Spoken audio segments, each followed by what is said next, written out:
Today we are going to learn how to multiply any number by 10. We know that when multiplying, for example 5 times 10, this is the same as 5 plus 5 plus 5 10 times. Multiplying is repeated addition of the same number. In this case, repeated addition of 5 10 times. So for 5 times 10, we get 50.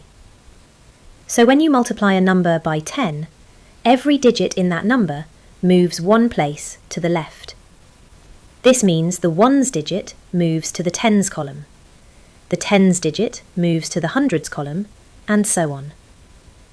After all the digits shift left, a 0 goes in the ones place to fill the empty spot. That 0 is important. It holds the place. Let's work through the first example together. 8 times 10. The number 8 sits in the ones place. When we multiply by 10, it moves one place to the left, into the tens column. The ones place is now empty, so we write a 0 there. So the answer is 80. Now let's look at the second example.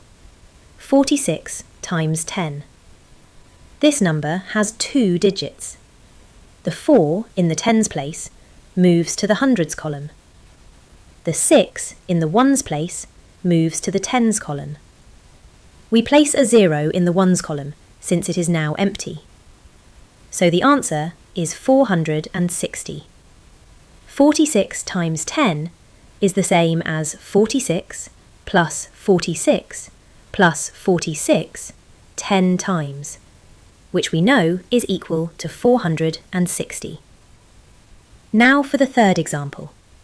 632 times 10. This number has three digits. The 6 in the hundreds place moves to the thousands column. The 3 in the tens place moves to the hundreds column.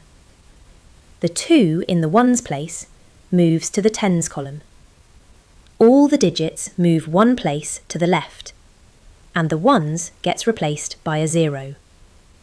Note there is one 0 in the number 10. So the answer is 6,320. Now it's your turn.